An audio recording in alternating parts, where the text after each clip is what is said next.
My family started to hate me when they found out I wasn't my father's daughter. Most people who know me now would probably say my childhood was fine on paper, and that is kind of the running joke of my whole life.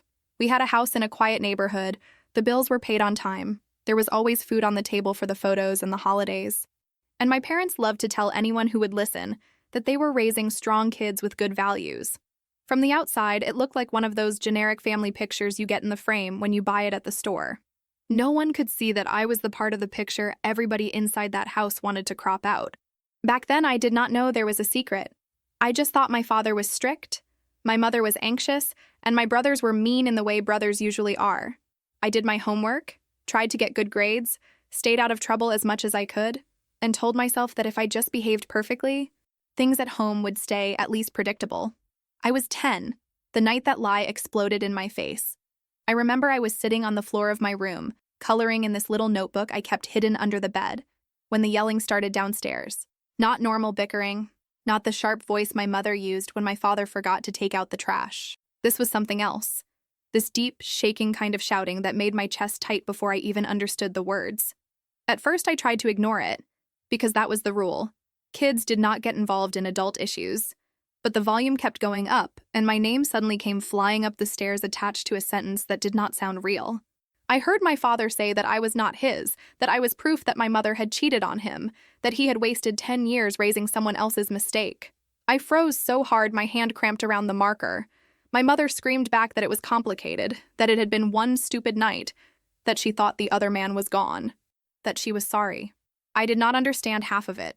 All I caught was that my existence was now officially a problem everybody wished they could delete. I do not know how long I sat there listening to them tear each other apart. Time got weird. At some point, my younger brother started crying because the noise scared him, and my older brother was yelling too, asking what was happening, and my father shouted at both of them to be quiet because he had been lied to his whole life. My name kept getting tossed around like a dirty word. When my door finally opened, my mother stood there with her eyes red and her face washed out in this way I had never seen. She looked at me like she did not know who she was looking at. My father walked past her, glanced at me once, and something just switched off in his face. That was the last day I remember him looking at me like I was actually his daughter. If you have never watched somebody decide they are done with you while you are still standing right in front of them, I honestly hope you never do. It is not loud. It is not dramatic. It is a tiny click somewhere in their eyes, and after that, every interaction is different. The next morning, my bowl at breakfast was smaller. My father did not ask about school. When I tried to hug my mother in the kitchen, she flinched like I was a hot stove. She did not yell at me, she just moved away. She told me she was busy, that she had a headache, that we would talk later. We never did. The rules shifted fast after that. Things my brothers always did, like leaving their shoes in the hallway or forgetting to turn off the lights, suddenly became my fault. If a chore was not done, it was because I had not done it, or because I had not reminded them. My father started calling me that girl, instead of using my name. When family friends came over, I was told to stay in my room or help in the kitchen, while my brothers sat on the couch and played games. At first, my brothers were confused too. They still tried to drag me into their rough little games, but every time they did, my father would snap that they did not need to waste time with me. Kids are fast learners. It did not take long before they decided I was not worth the trouble. By the time I turned 11, I was doing pretty much every chore in the house. Laundry, dishes, floors, bathroom, backyard, you name it. My brothers would leave plates with food crusted on them, and my parents would call me from my room to clean them right away, no matter what I was doing. My clothes were hand-me-downs that had already gone through both of them. And when I showed up at school in pants that were too short and a shirt with a stain that would not come out, I just laughed it off when other kids made comments. What was I supposed to say? That my father refused to buy me anything new because why should I spend money on someone who is not mine?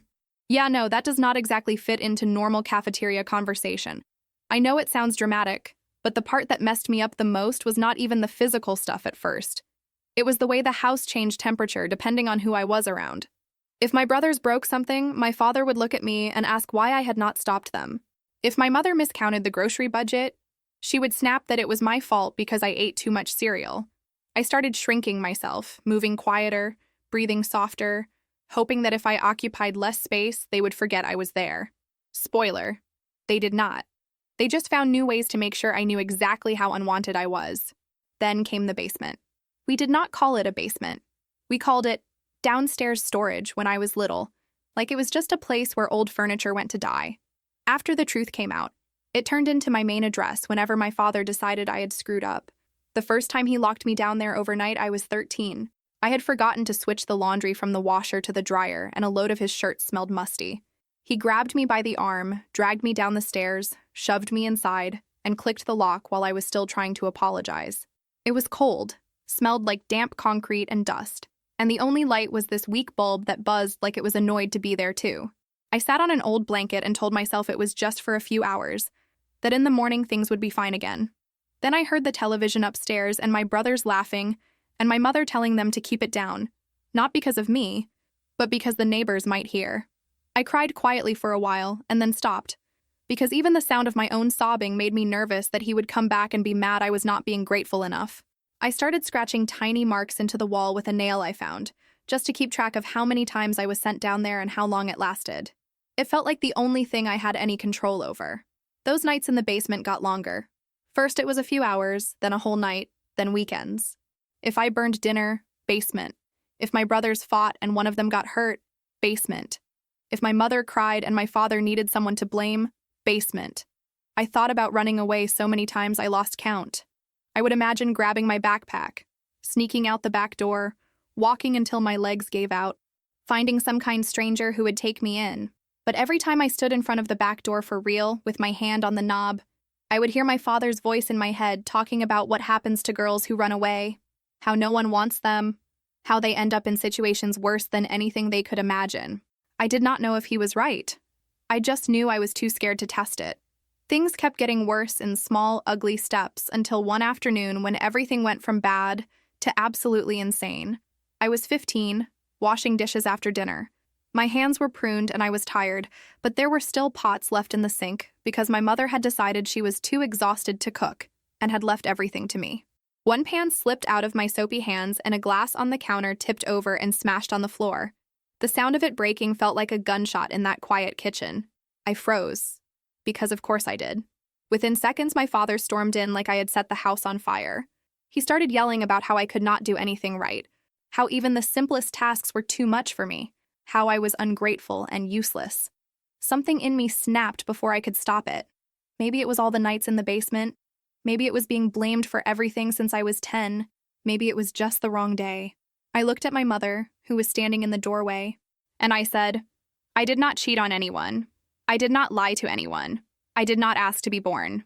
You two did all of that, and somehow I am the only one being punished." The room went silent in that thick electric way, where you know you just crossed a line you cannot ever uncross. I wish I could tell you I stood my ground and delivered some epic speech, but what actually happened is that my father's face twisted into this expression I had never seen before, and he lunged at me. He shoved me so hard I hit the counter, and then my mother started yelling at me too, calling me disrespectful, saying I did not understand what I had done to their marriage just by existing. My older brother came in, shouting that everybody needed to calm down, but he grabbed my arm too hard, trying to break it up, and my younger brother was crying and pushing at me like somehow this was my fault for making things worse. It was not one clean hit. It was this chaotic mess of hands and shoves and someone pulling my hair and somebody else kicking my leg when I slipped on the broken glass. There is a point where your body just kind of checks out. I curled in on myself on the floor, trying to cover my head while people I shared a bathroom with pounded years of resentment into my shoulders and back and stomach. I really thought, in this weird, detached way, that this was how it was going to end. On the kitchen floor that I had just mopped, surrounded by soap bubbles and shards of my own life.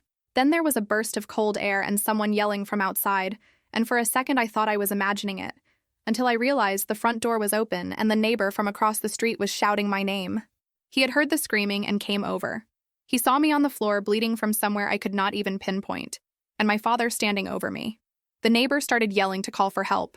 My father tried to spin some story about me acting out, but people were already coming out of their houses because apparently when it is your own kid, that kind of noise finally gets attention. I remember trying to stand up, my legs shaking, my vision going all spotty around the edges, and then everything just sort of folded in on itself. The last thing I heard was somebody saying, "She is just a kid," before everything went black. Waking up in a hospital bed after something like that is surreal. You do not open your eyes and feel grateful to be alive. At least I did not. I woke up and my first thought was that I was going to be in so much trouble for making a scene. My face hurt, my ribs hurt, breathing hurt. There were bruises on my arms that looked like fingerprints. A nurse came over and spoke softly, called me sweetheart, adjusted my blanket. I did not know what to do with that kind of gentleness. I just stared at her like she was speaking another language. Then a police officer came in, and behind him there was a woman with a folder who introduced herself as a social worker. The officer took pictures of my injuries, documenting everything with this quiet, focused energy, and the woman asked me questions about what had happened at home. At first, I tried to downplay it. Old habits. I said we fought sometimes, that my father could be strict, that I had fallen. They had already talked to the neighbors, though. They had already seen the kitchen, the broken glass, the blood on the floor. They knew I had been locked in the basement before, because one of the neighbors' kids had told their mother about the girl downstairs, and the mother had mentioned it to the social worker when she showed up. Piece by piece, the story came out. Not everything. Not all at once, but enough. Enough for them to say I was not going back there. Enough for them to tell me my parents were in custody. Enough for them to explain that there would be hearings and assessments and that for now I was going into the system. The system, like that was just a normal place you could go, like the grocery store or school. I nodded like I understood. Inside, I felt like someone had cut all the strings that had been holding me up, and I was just waiting to see where I landed. The first house they took me to belonged to this older woman who had been taking in kids for years. The place was a little worn. The furniture mismatched, but it was clean and it did not smell like anger. She showed me a small room with a bed, a dresser, and a window that actually opened. She laid out the rules in a firm but straightforward way. Keep your space tidy, be home by curfew, be respectful. Then she handed me a set of pajamas and told me there were leftovers in the fridge if I was hungry. I waited for the catch. I waited for some hint that all of this was going to turn into another punishment, but it did not. One night, a few weeks in, I woke up in the middle of the night with my stomach growling. Old fear wrapped around my throat automatically. Back home, eating outside of the approved mealtimes was a guaranteed trip to the basement. I lay there for a while, trying to will myself back to sleep, but the hunger would not let me. Finally, I crept down the hall, into the kitchen, moving like a burglar in my own life. I opened the pantry as quietly as I could and reached for a box of cereal, planning to pour a handful into my hand and eat it dry in the dark. I was halfway through shoving the cereal into my mouth when I realized no one was coming. No footsteps on the stairs, no angry voice. Just the hum of the fridge and the ticking of the clock on the wall. I flipped on the light, poured a bowl, added milk from the fridge, and sat at the table shaking while I ate. I cried over that stupid cereal because it was the first time in years I had eaten without feeling like I needed permission to exist. That is the kind of thing trauma does to you. It takes something basic like food and turns it into a negotiation. The woman who ran the house was not exactly warm. She did not really do hugs or deep talks. But she did not hit me, she did not lock doors on me, and she did not call me names. That was enough to start rewiring my brain a little bit. I went to school, I came back, I did chores like every other kid in the house, and no one treated me like I was poisoned. I started to think maybe, just maybe, I could have a life that did not revolve around trying not to get hurt. Then her health started to fail. I noticed because she got winded going up the stairs and because the pill bottles on the counter multiplied. The social worker started visiting more often, asking if everything was okay. One afternoon, the woman sat me down and explained that she had to stop taking kids in. She could barely take care of herself, let alone a house full of teenagers with more baggage than closets. She told me it was not my fault, that she was proud of how hard I was working, that she believed I would be okay. I nodded and thanked her, but inside it felt like the floor was opening up again. The next place was a couple who had just joined the program. They were younger, did not have kids of their own, and at first I thought maybe this would be a real family situation. They had a nice house, new furniture, everything arranged like it had been pulled from a catalog. They explained the house rules, gave me a list of chores, and told me I had my own room. They also kept this invisible wall up around themselves. They were polite, but distant. They asked about my grades, but not how I was actually doing. They made dinner and set a plate for me, but we did not talk much at the table. A few months in, I came home early from school because a teacher conference had ended ahead of schedule. As I walked past the kitchen, I heard them talking. They did not know I was there. The woman said she was exhausted from dealing with all the drama, and that she did not realize teenagers from the system came with so much emotional maintenance. The man said at least the monthly check helped with the mortgage, and that maybe next time they should ask for younger kids, ones who would be grateful and not so complicated. I stood in the hallway, listening to two adults discuss me like I was a project that had gone over budget. I will be honest, That conversation did something to me. It did not surprise me exactly, but it confirmed this ugly little belief I already had, that I was fundamentally too much. Too much work. Too much damage. Too much history. That night, I went to a meeting at a community center where a counselor handed out pamphlets about trauma support services for young adults. I took one, folded it into a tiny square, and hid it inside my notebook. I made myself a promise that if I ever got out of the system and had even a little bit of control over my life, I would find my own therapist and figure my brain out whether anyone helped me or not. It did not take long for that couple to call the social worker and say they wanted me moved. They used nice words about how they felt ill-equipped and needed a different placement fit. But the message was clear. They had signed up for something that looked good on paper and decided the human part was too messy. The third house was the one that almost broke me. On the surface, it looked ideal. A married couple with a good reputation, a clean house, other kids who seemed quiet but functional. The social worker spoke highly of them, said they were very organized, very experienced. Organized turned out to mean controlling. Experience turned out to mean they knew exactly how to play the system. From the first day, everything was about rules. How you folded your clothes, how long your showers could be, what time you could use the bathroom in the morning, how many slices of bread you were allowed with dinner. They took me to the bathroom and shaved my head because of a lice outbreak in your last placement. Even though nobody had mentioned any outbreak, it was about control. It was about making sure we all knew we did not own anything, not even our hair. Food became a currency. They locked the pantry and kept the key on a chain around the woman's neck. If you annoyed them, your portion got smaller. If you questioned something, you lost privileges. When the caseworkers came by for inspections, the couple put on this wholesome performance, smiling, talking about how they were like a big family. And their favorite line was that they believed in tough love. We were warned that if we said anything negative, they would tell everyone we were violent, ungrateful, unstable, and that we would be sent somewhere much worse. They talked about those homes in this vague, terrifying way that made staying put feel like the only option. So I lied. When the social worker asked me how things were, I smiled and said everything was fine. I showed her my good grades, talked about how I was focusing on school. I did not mention that I went to bed hungry more nights than not, or that the couple used humiliation as a sport. That was the deal. I pretended everything was okay, and in exchange, I got to keep my spot at the small desk in the corner, the bed that was technically mine, and a schedule I could predict. In those last few years before I aged out, I clung hard to the idea of time. I knew that once I turned 18, they could not keep me there. I picked up part-time jobs wherever I could, at a small grocery store, at a diner bussing tables, even cleaning offices on weekends. Every little paycheck went into a savings account I opened with the help of a guidance counselor who had quietly decided to become the adult I did not have at home. I did not have big dreams. I was not imagining college or some glamorous life.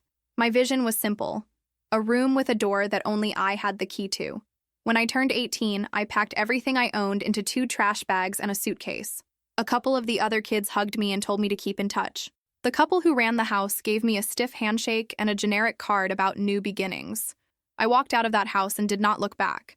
I got on a bus and rode it across a few state lines, watching the places I had known shrink in the rearview mirror. I picked a mid-sized city where I did not know anyone, mostly because the rent was barely affordable, and there was a bus line that went to the industrial park where I had heard there were always entry-level jobs available. My name is Renee, by the way. I probably should have mentioned that earlier, but honestly, learning to say my own name without flinching took a while. When I got to the new city, I walked into the first staffing agency I found and said I would take whatever they had. Within a week, I was working as an office assistant at a logistics company, filing papers, answering phones, making coffee, sitting in on meetings I barely understood. It was not glamorous, but it was stable. They paid me every 2 weeks, and no one raised a hand to me when I made a mistake. That felt like a miracle. I rented a tiny room in a shabby house with peeling paint and a landlord who spoke in short sentences, but always fixed things when they broke. The first night I slept there, I pushed my dresser in front of the door out of habit. After a while, I stopped doing that. I started therapy at a low-cost clinic using that crumpled pamphlet as my starting point. The therapist asked questions that made me want to crawl out of my skin, but she also believed me, and that was new. She did not try to convince me my parents meant well. She called what happened abuse without hesitating. The years blurred together in this slow, steady way. I got promoted at work. I moved from the tiny room into a studio apartment where the bathroom was actually inside my unit instead of down the hall. I bought furniture that was not from the curb. I signed up for night classes at a community college to learn some basic bookkeeping, thinking maybe I could move into a better position one day. I went to the gym a few times a week because my therapist said moving my body might help me untangle some of the panic that still lived under my skin. By the time I hit 30, my life looked normal from the outside.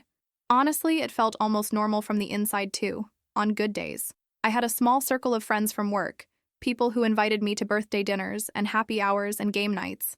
I had a routine: work, gym, night class, pizza on the couch, sleep, repeat. Once in a while, I went on dates, nothing serious, mostly because I did not really know how to let anyone get close without waiting for them to turn on me. My friends told me I was too guarded. I told them I was fine. We were all a little right. I had not seen or heard from my family in years. I knew from one short conversation with a social worker before I left the system that my parents had done some time and eventually been released. Part of their sentence involved mandatory counseling and a lot of community service. There was talk of probation, of them having to prove they were rehabilitated. I remember nodding like it had something to do with me, but I had already mentally signed the papers that said I was done with them. I moved states partly to keep it that way. So when I first noticed the man with the baseball cap outside my office building, I told myself I was being paranoid. It was late fall, getting colder, and people wore hats and hoodies and stood around staring at their phones all the time. He was leaning against a lamppost across the street, looking down at his phone like everyone else. I only noticed him because every time I glanced out the window, he seemed to still be there. Maybe he was waiting for someone. Maybe he was playing some silly game on his phone. I tried to let it go. A few days later, I saw him again, this time on the bus I took home. Same cap, same jacket, same way of holding his phone slightly tilted like he wanted to angle the camera without making it obvious. I got that crawling feeling between my shoulder blades, the one that had kept me alive in that house growing up. It is like emotional smoke alarm. You can ignore it, but you probably should not. When I got off the bus, he got off too. I slowed down. He slowed down. I sped up. He sped up. That was the moment I stopped giving him the benefit of the doubt. I turned around abruptly in the middle of the sidewalk and looked straight at him. His eyes flicked up, met mine for half a second, and then he turned and bolted in the opposite direction. He did not say a word. He just ran. My heart was pounding so hard I could hear it in my ears. I walked home fast, locked my door, and sat on the floor with my back against it like a kid. My brain went straight to the worst-case scenario. What if this was connected to my family? What if they had somehow found me after all this time? I had let my old restraining order expire because I thought we were done with each other. I did not want to see my name and theirs in the same sentence ever again, even on legal paper. That, as it turned out, was not my smartest decision. The next morning I went to the police station. I felt ridiculous explaining that a man with a cap had maybe taken pictures of me and that he had run away when I confronted him. I could see the officer trying to be polite while also clearly thinking it might just be a misunderstanding. I mentioned my history, that I had been removed from my home as a minor for severe abuse, that my parents had been convicted, that there had been a restraining order. That got his attention a little more. He took notes, told me to write down every time I saw anything suspicious, and gave me the contact information for a local victim support service. I walked out feeling half safer and half like I had just opened a door I had been holding shut with my whole body. I tried to convince myself I was overreacting, but then about a week later, somebody knocked on my apartment door in the early evening. I was not expecting anyone. My friends always texted first. I looked through the peephole and almost threw up. Standing there was one of my younger brothers. Older now, obviously, but there was no mistaking his face. It was like seeing a ghost who had aged in real time. He said my name through the door, all soft, like we were still kids and he was asking if I wanted to play. My whole body went cold. I did not open the door. I told him to step back from it, and I asked what he wanted. He said he had driven a long way to talk, that he was not here to hurt me, that he just wanted to explain something. He started talking about how they had all changed, how they had found religion in a new way, how they were part of this very intense church community now that believed in redemption and restoration. He said my parents were remorseful. He actually used that word, remorseful, like he had memorized it from a brochure. He said they needed to make amends, not just for themselves, but because people in their church knew about the situation, and it was affecting how people saw them. Apparently, there was talk of leadership positions and testimonies and all this image management nonsense, and having an unforgiving daughter out there did not fit the narrative. I wish I were making that up. He also mentioned, like it was nothing, that they had some paperwork they wanted me to sign. Something about a family agreement, about there being no hard feelings, about us all moving forward. Oh, and they wanted a picture. A picture of us hugging, of course, to post on the church's bulletin board or newsletter or whatever, so they could show everyone that forgiveness had done its magic trick. He kept saying it would mean so much to them, that it would help them move on, that it would help their reputation. He did not say one word about how any of this would help me. While he was standing there giving me this speech through my own door, I noticed the way he was holding his phone, just like the guy with the cap. Slightly angled, not quite at his face, pointed toward the peephole area. That nasty little survival alarm in my chest started screaming. I realized he was probably recording, either to capture my reaction or to use my voice for something later. I do not know. I just knew I was done being a prop in their story. So I did something that would have gotten me dragged to the basement as a kid. I told him no. Not maybe, not I will think about it, just no. I told him I was recording too, and I actually pulled out my phone and started a video. My hands were shaking, but my voice came out steady, which honestly impressed even me. I said, on camera, that I remembered every time they had locked me downstairs, every time I had been hit, every time my mother had looked away. I listed things he had done too, the times he had shoved me, laughed when my father punished me, called me names. I could hear him breathing heavier on the other side of the door. He tried to cut in, saying I was exaggerating, that I was making it sound worse than it was, that I was making them look like monsters. I told him if he did not leave, I would send the video straight to the police, along with his little speech about reputation and church and paperwork. There was a long pause.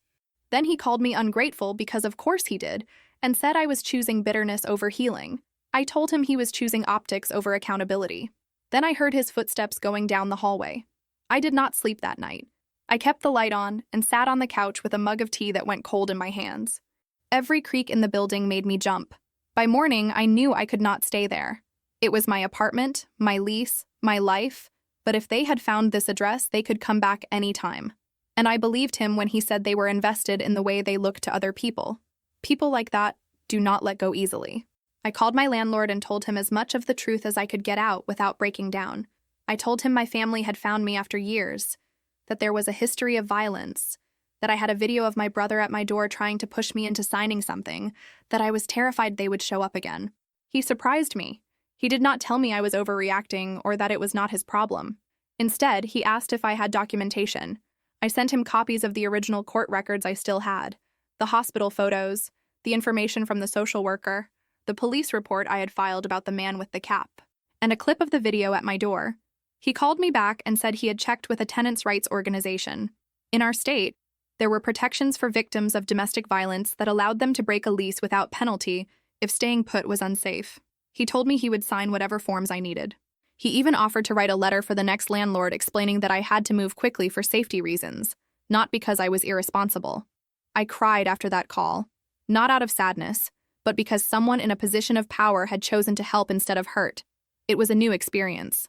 Moving like that, basically overnight, is expensive. I did not have enough in savings to cover a new deposit, the first month of rent, and all the little fees that pop up out of nowhere.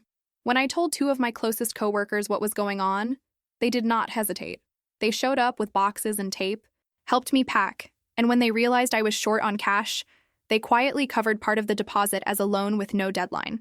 One of them actually said, "You do not have to pay me back until it does not feel like survival money anymore."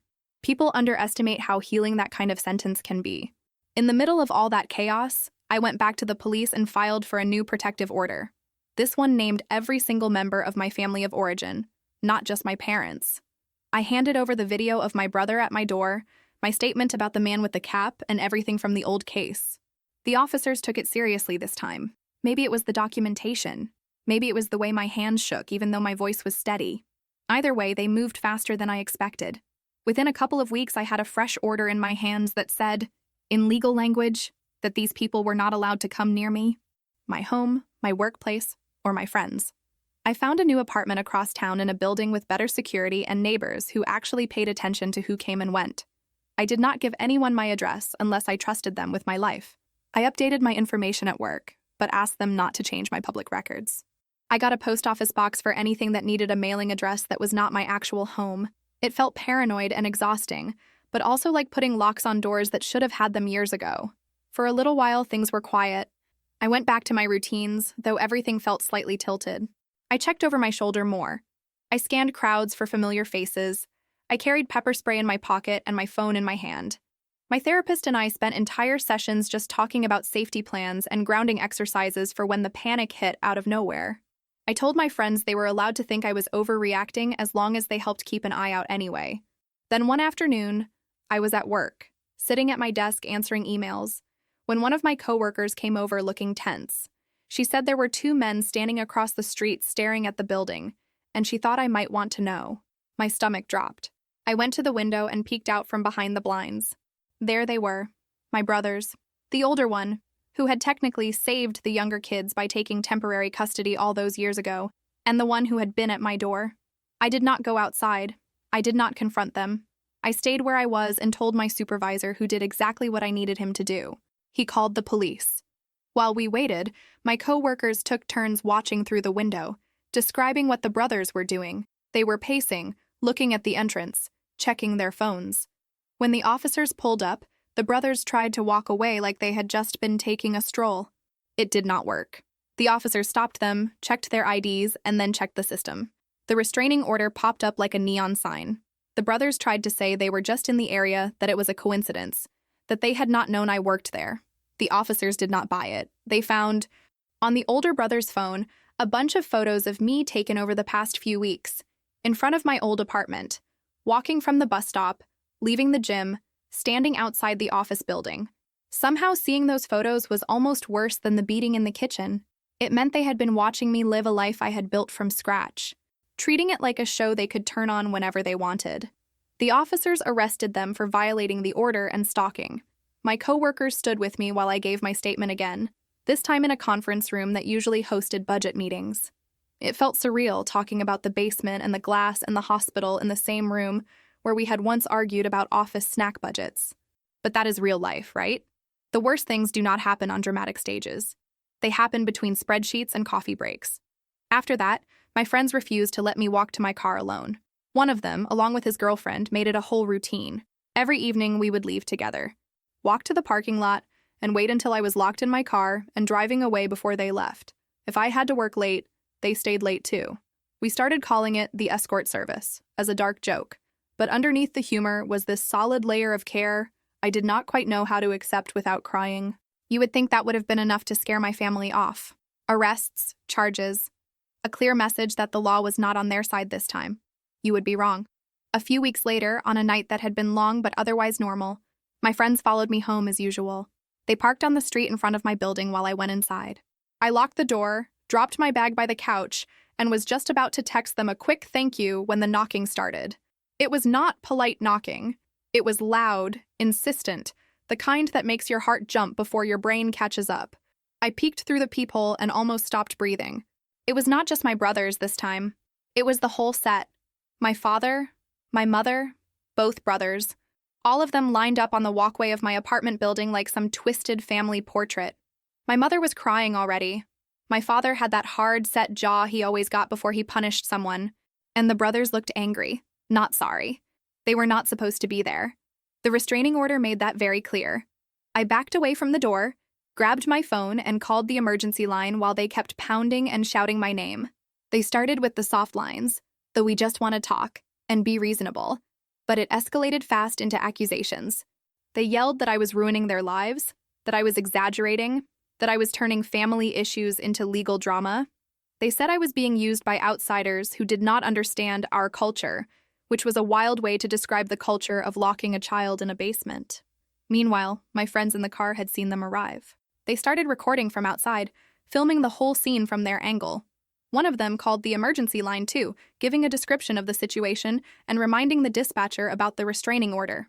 At some point, one of my brothers tried to force the door handle. The lock rattled, and I threw my weight against the door, even though I knew it would not do much if they really decided to break it. I was shaking so hard that my teeth chattered. Then I heard a shout from outside. One of my friends had gotten out of the car, still filming, and told them the police were on the way. My older brother turned on him, tried to grab his phone, and shoved him hard enough that he stumbled and hit the pavement. I could hear the thud even through the door. My friend swore later that he was fine, and he really was physically okay. But that moment is burned into my brain. Watching someone hurt the person who is trying to protect you will do that. There was the sound of glass breaking somewhere down the walkway, and I honestly do not know if they threw something or if they smashed a light fixture by accident. The whole thing felt like a scene from a nightmare, except it was my front door and my real life, and there was no waking up. The operator stayed on the line with me, asking me to keep talking, to keep describing what I could see and hear, to stay away from the door. I kept my back pressed against it anyway. Old habits die hard. The sirens eventually cut through the yelling. Red and blue lights flashed against my living room walls like some twisted party. The shouting outside turned into a mix of protest and denial as officers arrived, separated everyone, and started asking questions. One officer knocked on my door, identified himself, and told me it was safe to open up. I did, very slowly, and he asked if I was hurt. I said no, but my voice cracked on the word. They arrested my family on the spot. Violating a protective order is one thing. Showing up in a group to pound on someone's door, attempting to force your way in, and assaulting one of the witnesses is something else entirely. My parents tried the "we are just concerned parents" angle. My brothers insisted they were there peacefully until the video from my friends' phones made that lie fall apart in about 5 seconds. The officers were not interested in their church reputation or their version of healing. They were interested in the law. What followed was months of hearings and meetings and more paperwork than I knew what to do with. I got connected with a lawyer through a victim advocacy group, and she was a force of nature.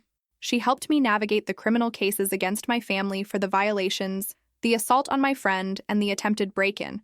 She also suggested we consider a civil suit for damages, not just for me, but for the friends who had been dragged into this mess. I do not want to make it sound like court fixed everything. It did not. Sitting in a courtroom, seeing the people who raised you sitting on the other side of the room, listening to lawyers list out all the worst moments of your childhood like bullet points, is brutal. I had to testify. I had to answer questions from their lawyer that made me feel like I was 16 again. Being told I was too dramatic, too sensitive, making things up. The difference this time was that there were photos, reports, records, and videos to back me up. The difference was that I had people sitting behind me in that room who were there because they chose me, not because they were stuck with me. In the end, the outcomes were not perfect, but real. My parents had still been on some form of supervised release from their earlier conviction, so violating the restraining order and being involved in this mess triggered a review. Their release was revoked. They were sent back to prison for a significant chunk of time. My older brother, the one with the photos and the stalking behavior, was convicted of multiple counts and got a sentence that included actual prison time, plus a long probation period afterward with strict conditions. The younger brother got a lighter sentence but still ended up with a criminal record and, most importantly for me, a permanent order to stay away. The civil case took longer, because of course it did. Eventually, the court ordered them to pay damages to me and to my friends for emotional distress and the financial costs of moving, therapy, and lost work time. It was not some movie number that made me rich, but it was enough to matter, enough to pay my friends back with interest, to cover my legal fees, to finally build a cushion in my savings account that felt like security instead of a tiny Band-Aid on a gaping wound. People sometimes assume that getting that money and those court orders must have felt like closure, like the credits rolling on a terrible movie. The truth is messier. There was relief, sure. There was a deep sense of validation seeing a judge look at my family and say out loud that what they had done was wrong, and that what I had done to protect myself was justified. There was a kind of quiet satisfaction in knowing that they could not just rewrite the story for their church friends and pretend I was the villain who had turned on them. But there was also grief. You do not take your parents to court and watch them get handcuffed without feeling something break that will never fully mend. I had already lost them years earlier, in that kitchen on that night with the broken glass, but this made it official in a way that hit different. It was like signing a final, legal version of the goodbye I had whispered into my pillow as a teenager. So what does life look like now? It looks ordinary mostly. I still work at the same company. I moved into a slightly nicer apartment in a building where the neighbors know each other's names and keep an eye out. I have a cat that I adopted from a shelter, who follows me from room to room and curls up on my chest when I wake up from nightmares. My friends still park outside sometimes if I text them that I am feeling weird, but more often we meet up for brunch or watch dumb shows together and argue about which character is the worst. I set up a system with my lawyer so that the protective order renews automatically as long as the law allows. I do not have to think about expiration dates anymore. It is built into the calendar in a way that does not depend on me remembering while juggling bills and deadlines. I still go to therapy. Some weeks we talk about the past, some weeks we talk about work stress and annoying coworkers and whether I am ready to maybe try dating more seriously. Healing is not this straight line. It is more like a spiral where you keep coming back to the same spots from different angles. I have not forgiven my family. People love that word, forgiveness. They toss it around like it is a magic eraser. I am not saying I will never get there, but I am not forcing myself into some pretend peace just to make other people more comfortable. What I have done is forgive younger me, the girl who lied to social workers to stay in a bad house because she was scared of worse. The girl who thought every bad thing that happened was her fault. The girl who stood in that kitchen and finally said out loud what everybody had been dancing around for years. If there is a moral here, I do not know it. I am not going to sit here and tell you everything happens for a reason, or that trauma makes you stronger, because honestly, I would give back every ounce of strength if it meant a little girl never had to count scratches on a basement wall to remember what day it was. All I can say is that I am still here. I have a life that belongs to me.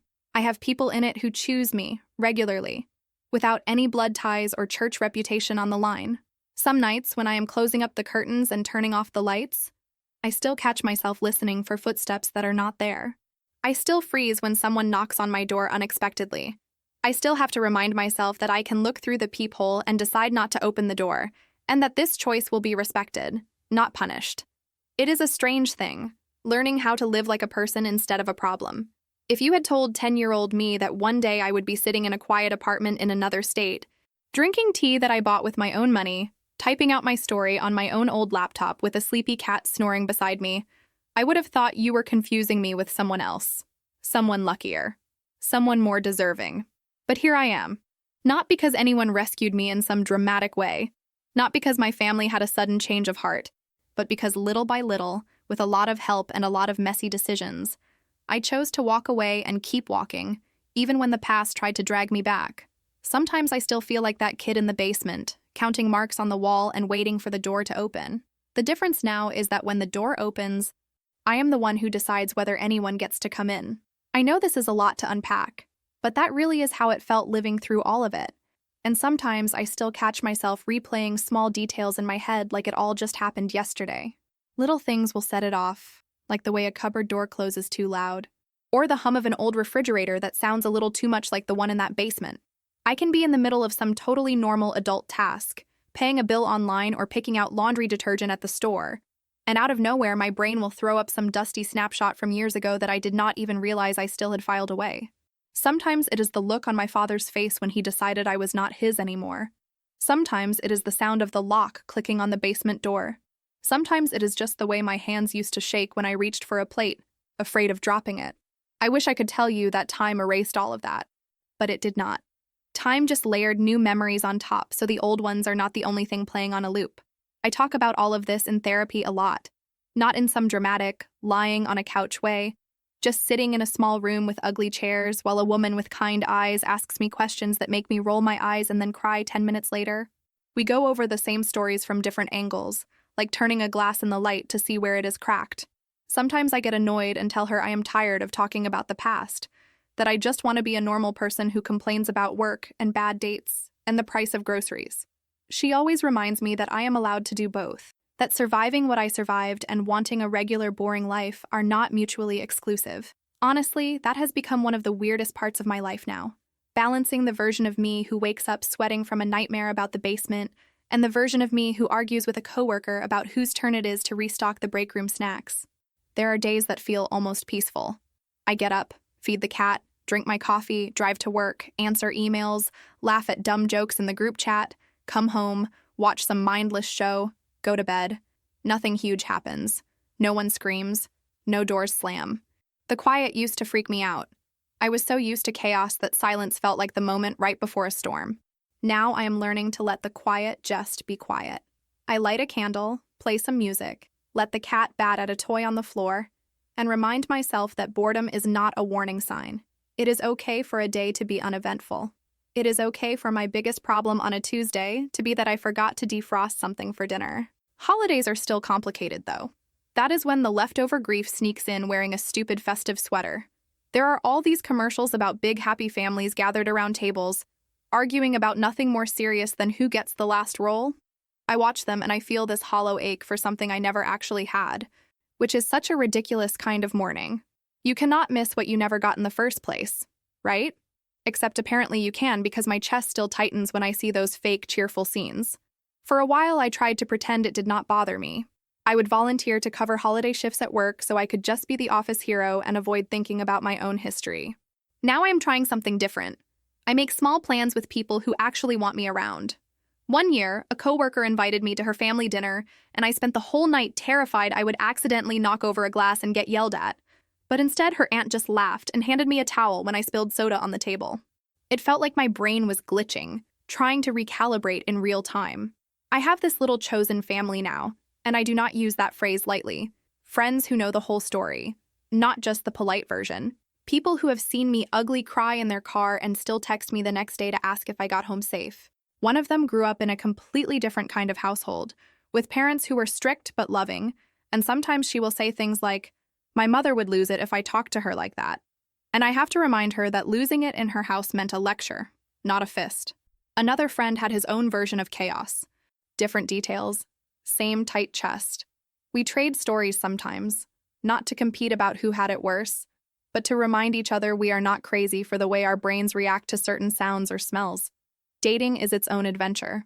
I would love to tell you that I went through all this, did years of therapy, and now I am emotionally enlightened and pick only healthy partners. That would be a lie.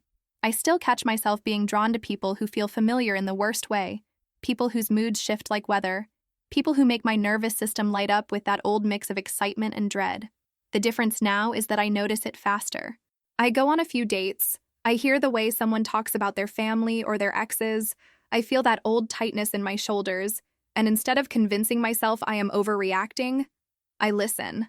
I do not ghost people or blow things up just to prove a point, but I allow myself to walk away quietly before I end up back in a kitchen trying to defend my right to exist.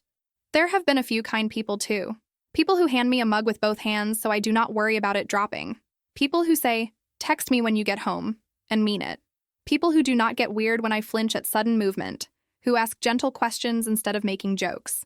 I am not going to pretend I suddenly trust everyone or that I am ready to pick out wedding colors, but every time I let someone see a little more of the real mess in my head and they do not run, it feels like I am rewiring something that was broken on purpose. I still get messages through a social media app sometimes from people who knew my family back then. Old neighbors, distant relatives, people from that church they joined. Some of them are supportive, saying things like, "I had no idea it was that bad. I am so sorry," which is a whole other complicated feeling. Others imply that I should let go of the past, or not air family business in public, as if staying quiet would somehow magically make the bruises not have happened. I have a rule now. I do not explain my trauma to anyone who has already decided it is inconvenient. I will not spend my energy convincing them I was hurt. That energy is better spent on making sure I am not hurting myself anymore.